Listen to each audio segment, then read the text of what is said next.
So this is a video on how to get signed up for your COVID-19 vaccination. So where you're going to want to start is on the Oregon Health Authority's website. You can just Google Oregon Health Authority. It will take you to this site. Once you are on the Oregon Health Authority's website, up at the top, it says visit our COVID-19 site. You're going to want to click on that.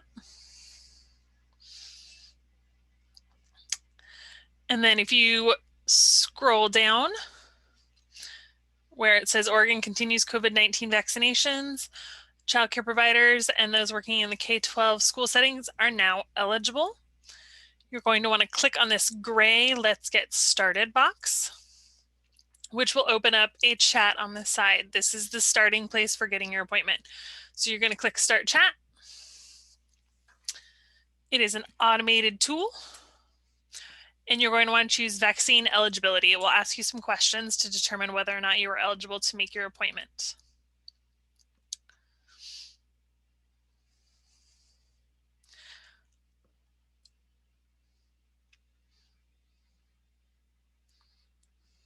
So it's going to give you some information asking, making sure that you are 16 or older. And so each person that needs to get vaccinated in your household who is 16 or older will need to go through this process. So we're going to start with determining if we are eligible. There are some things that could make you not eligible, and we'll go through that as we go through the questions. So are you 65 or older? I am not. I'm going to click no. If you are, click yes. That should not affect whether or not you can get the vaccine at this point.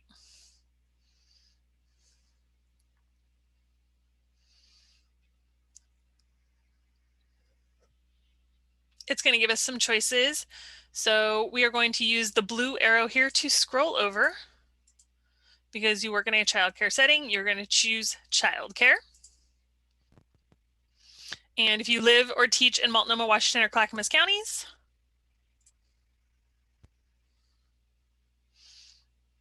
and the only place currently is to schedule at the Oregon Convention Center in Portland. That is the only place in these counties that is currently offering vaccines at this time. There may be other places in the future, but right now that is the only place. So you're going to click yes.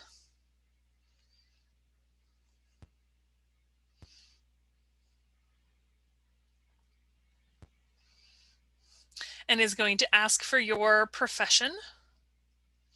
So there are some choices of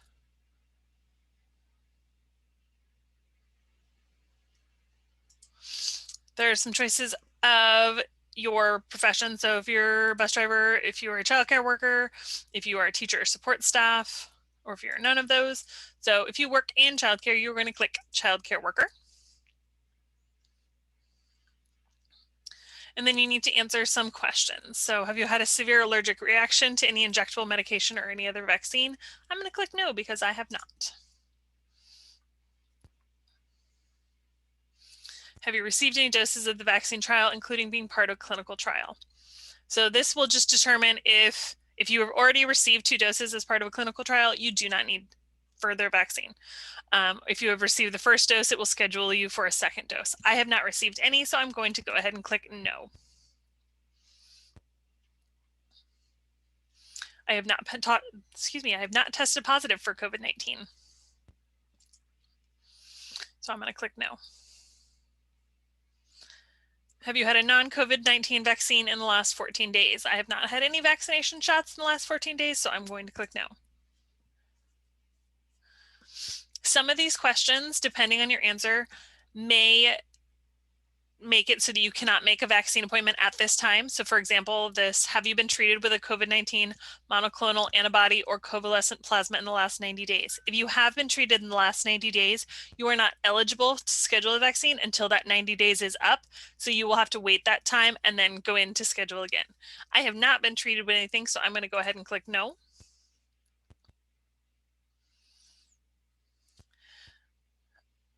And it is going to ask me if I've had close contact with anyone in the last 14 days who has tested positive and have been instructed to quarantine.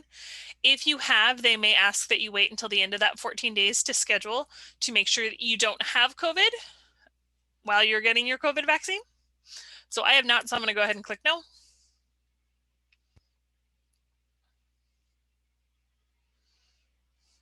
And so because I have answered in a way that means I qualify for vaccination, it is going to take me to the next actual scheduling point. If there were any of those questions that you answered yes to that you might need to wait, it will ask you to wait to schedule your appointment.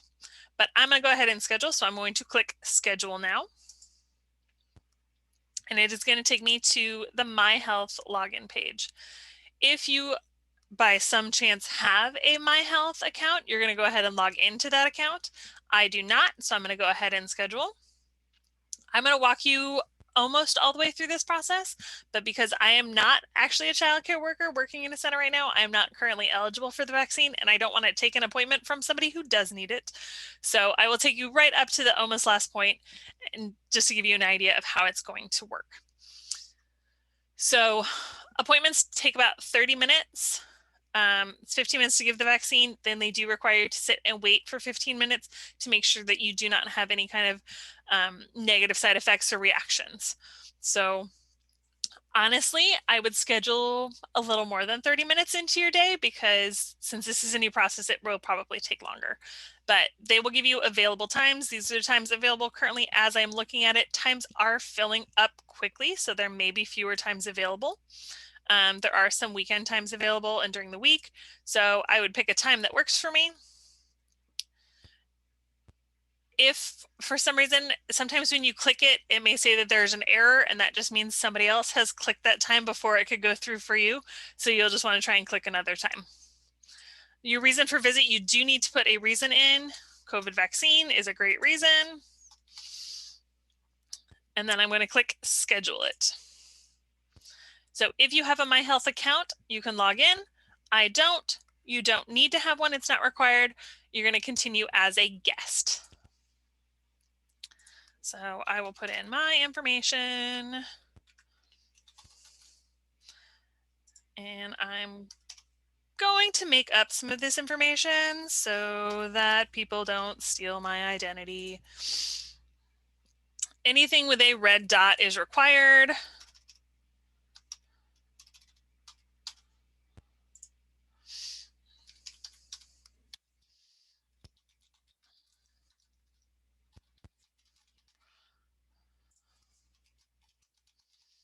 So please put your correct information. Make sure you have an email address in there.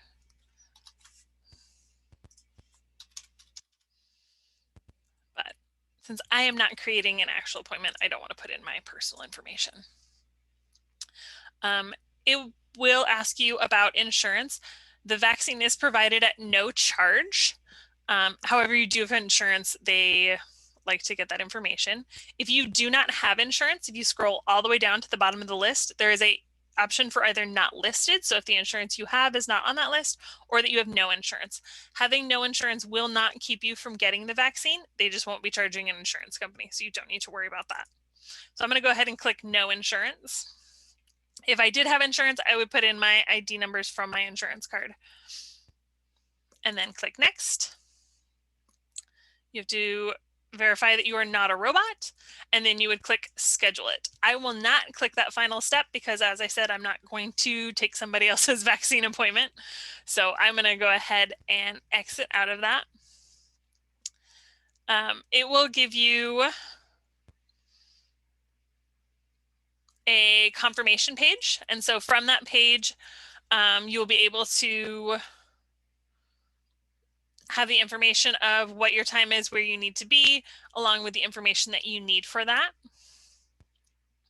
And then if you don't have a My Health account, you will get a confirmation email to the email that you provided. So they will email you that information. It will also include a link to cancel or reschedule that appointment.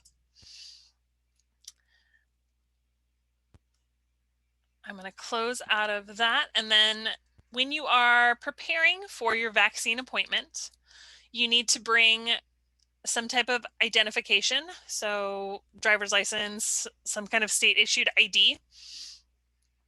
You need to allow yourself time after the vaccine is administered. So there will probably be a line for the vaccine. They say a 30-minute window. I'm betting it will probably take a little longer than that. Make sure that you are there at your assigned time though. even if you do have to wait, because if you are not there at your assigned time, you might not get your spot.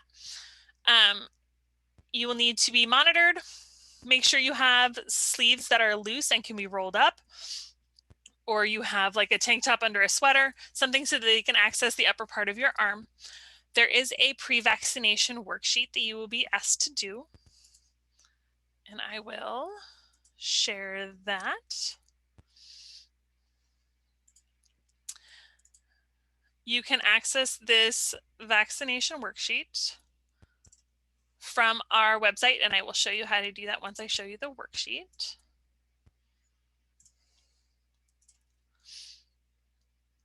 So the pre-vaccination worksheet looks like this. If you're able to complete it ahead of time, that will save you time at your appointment.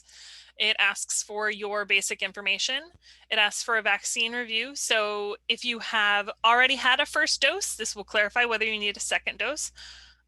If you have not had the second dose yet, you would click no, and they will ask you which vaccine you had. This information will be given to you on your vaccine card, and it is important because they want to make sure you get the second dose of the same vaccine. So both vaccines work in similar ways, but we want to make sure that you're getting the same vaccine so that it works perfect for you. And then there are some screening questions that will ask if you have, it's the same questions if you have any allergic reactions, if you've had any kind of vaccinations in the last 14 days, if you have any severe allergies, and any past side effects after getting vaccinations, and those are for your safety. And so this form needs to be taken with you to the registration area. The second dose of vaccine is either 21 or 28 days apart. They will give you that information at your vaccination, and you'll be able to schedule a second appointment. They ask that you do not attend appointments if you have been told to stay at home due to COVID-19 infection or exposure. So if you are currently in quarantine, you need to complete your quarantine before you can schedule your vaccine. If you have a fever of over 100 degrees without taking fever reducing medicine for 24 hours before the event. So you do need to be fever free to have this. We want to make sure your body is healthy. And if you've received any other vaccines in the last 2 weeks, you will need to wait so that, again, your body is healthy and ready to accept a new vaccine. And if you have received monoclonal antibodies or convalescent plasma as part of a COVID-19 treatment in the last 90 days, you will need to wait until that 90-day period is over to schedule your vaccination appointment. If you go to the Community Action website and you go to Child Care Resource and Referral, so this is the same place that you find our newsletters and all of our information. At the very top, there is a vaccine information link. If you click that, that gives you the vaccination. That's the link for making your vaccination appointment. That also gives you the pre-vaccination worksheet. And then if you have questions, you're always welcome to reach out to somebody at Child Care Resource and Referral, and we are happy to help you through this process.